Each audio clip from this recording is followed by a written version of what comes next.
कुछ पाकर तो हर कोई मुस्कुराता है, मगर कुछ खोकर भी मुस्कुराना कोई कोई जानता है। अर्ज किया है खुशी कोई मंजिल नहीं, ये तो रास्ता है। हंसते मुस्कुराते चले जाओ, इसी में जीवन का दास्ता है। जो अपने बारे में गलत सुनने की हिम्मत रखता है, वो जिंदगी को बेपरवाह होकर जीने की हिम्मत रखता है।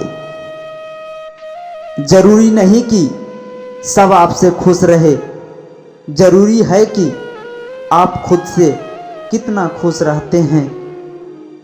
अर्ज किया है चाहे गम कितना हो, होठों पर हंसी मत खोना। चाहे जिंदगी कितना भी सताए, अपनी नैनों में आंसू मत लाना।